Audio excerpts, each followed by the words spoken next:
live here with the champ, Alycia Baumgardner. How are you feeling? I'm feeling amazing. Is it as amazing as we believe? Like, I'm so happy for you. I mean, especially an upset win via knockout in a division, in a class where people think there's no power for women. Right. No, it's been amazing. Again, like I've just been on cloud nine, just the performance, the going over to the UK, become a world champion. Like it's been dope. And signing, right? Did you get signed after the win or was it before the win? No signing yet. No signing yet. They're already announcing your next fight with Kelly Reese if she gets past. No, that's at 40. Oh, so is it 30. McCaskill?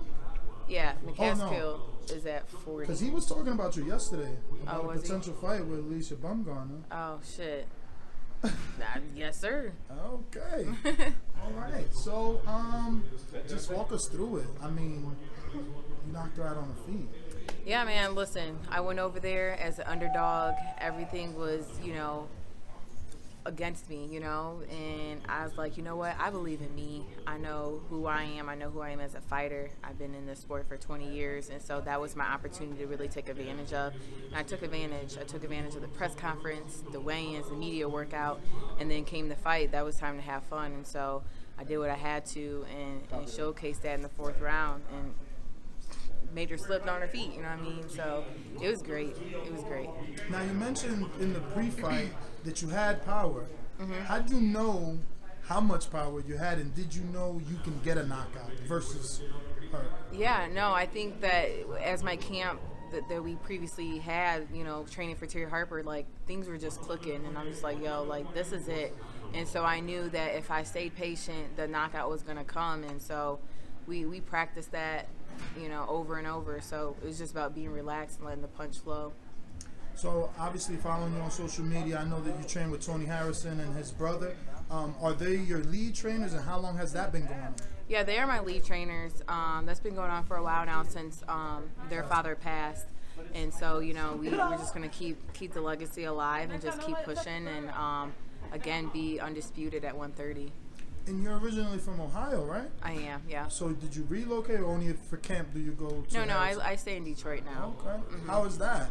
Good. Pretty cold over there. I was just there this week. It's freezing in the airport. No, it's cold, just like Ohio, but, nothing to not do, you know what I mean? Detroit is a boxing city, you know what I'm saying? So just to be a part of a city like that and just to be around great people and great trainers, I'm right in the right place. And I hate to be so, I guess, traditional with the question about how you're feeling with women's boxing. But right now, women's boxing is like on par with men's boxing. Right. Not just as many, but there are enough women's bouts per week to keep us entertained and keep women in our mind in terms of boxing. How do you feel that it's just starting to come to the forefront? Like you mentioned, women's boxing is coming, and it's coming stronger than ever, and I think they're just now finally showing the light on women's boxing. And again, it's progressing. So when we have great fights, competitive fights, that's what builds the sport. And again, getting knockouts, no women right now is getting knockouts. And so I think that's going to change. I'm going to change the dynamic of women's boxing. I'm so happy that it just clicked in my mind. I watched your fight live, but so did Mikaela. And while you're doing your post-fight, she's on her live like, they didn't ask you about nobody, no Jesus. They asked you about Mikaela. Like, did you see that? And what do you think about her being so excited and animated to fight you? I think it's comical. It's a comical thing to me. Obviously, the attention isn't on her anymore. And, she had Terry Harper winning. So the fact that Terry Harper lost and the way she lost, it's like, damn, for her it was like, damn, I can't get, a fight like that. You're going to have to fight a dog. And, again, she's never been in the ring with a dog before and someone who's really going to put her on her heels. And so, again, we're going to build that fight up, and sooner or later that will happen. Now, I know from watching some of the older interviews that you've done, it seems like you gain your confidence because you said you spar men, but I've been to a lot of gyms and most women spar men. It's hard to get female sparring. But listen, this is the difference. You see two men fighting in the ring. Mm-hmm. You don't see a girl and a guy sparring. You see two men sparring. Because that's the pedigree that I bring. And that's the competition that I'm talking about. You know, a lot of women aren't on my pedigree as a fighter, the caliber as a fighter. And so when I am competing against men, these are good men. And so they're not going to take it easy. And I'm not taking it easy because they don't want to get caught slipping either. So that's just a difference between me and other women fighters, I would say. I've seen a few. I don't know if you know Shadasia Green. She's definitely out of your height. And she was in a different Olympic class. But she's sparred with Clarissa Shields, Christina Harper, Alicia Napoleon, and Franchon Cruz. You know, she's in the 68-pound division. She only spars men. Like, she hit me with a body shot. I literally started running, but I'm not an amateur boxer. But I literally started running. So I do believe that some women have a lot of power. And then again, you know, it's natural too. You know, this is a natural ability that I also have that just contributes to, you know, the sport of boxing. So it's just like I have the full package to really dominate, and so that's what I'm going to do and continue to do. Again, another boring traditional question, but I think it needs an answer. I know you hear this a million times, but why a woman so pretty with all these endorsements? I know you're sponsored by Adidas. People think you can be a model. Why get punched in the face? You know, I'm an athlete first, and so I'm competitive. I have a competitive nature. I've been in sports since the age of 5, and the fact that I am a model and I can box and I can find balance with that just promotes, you know, me as a fighter in the sport that I'm doing. So I'm my own promoter, and I'm going to promote the best I can and, you know, find the balance. So I love it, though. I love fighting. Like, fighting is my thing. So I'm assuming you've sparred with Tony Harrison. He's pretty tall, long. Does that prepare you for Mikaela Mayer? And what about her are you not worried? Because I know you guys don't worry, but I mean, anything you think she does well?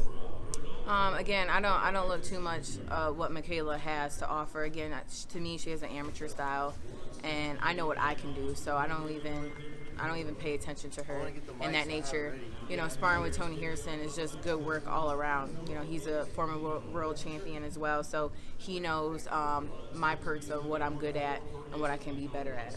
So you don't think that's a big fight? You seem so disinterested with Mikaela. Is there like a personal thing? No, it's a big fight, but at this point, that fight needs to be built up. You know, that fight is the next women's big fight, but it has to be properly built. You know, before when I was going to fight her, they gave me like a 3-week notice, you know, and for me, I'm like, no, I'm a champion. This is prior to me even winning, but I'm a champion. That mindset is, no, this fight needs to be built. I'm not gonna come in and not get, you know, the full perks of what this fight can be. And right now, everybody's seeing that this fight can be a major fight for women's boxing. The height, I don't know. I ain't worried about it. I ain't worried about it. I fall for the height. I'm always like, wow, he's taller. And then I see the shorter guy, Canelo, knock a taller man out. Why does height and reach not matter? But then commentators, analysts, oh, he's got the 70 or the 84-inch reach. He's got the height. They act like it's an advantage until they get in there with someone who's just more skilled. So again, that comes down to experience. That comes down to knowing what caliber of a fighter you are. I've fought women who are taller than me. And that just gives me a better advantage to go to your body. And I know that I can dig to the body even harder and come to the top. So, again, the height, it don't matter to me. Do you take any, I guess, inspiration from being from Ohio? I follow Marcus. I don't know if you know Marcus from Ohio Runs Boxing. And it's like, ever since I've been following, which is now about 8 years, I'm starting to really feel Ohio Runs Boxing. You guys produce a lot of talent. A lot of big names have come out of that city or state. And you're from there, so I'm just wondering, do you really think Ohio just breeds good fighters? Yeah, I would say Ohio breeds great fighters, you know, me being one of them, just being a world champion out of Ohio. I think every place has their perks of fighters, but Ohio is just one of those states as well. All right. Well, Alycia, if you can, give out your social media for anybody that isn't following, thank you for this opportunity. Yes, you can follow me on Instagram at Alycia Baumgardner or on Twitter at Alycia M. Baum.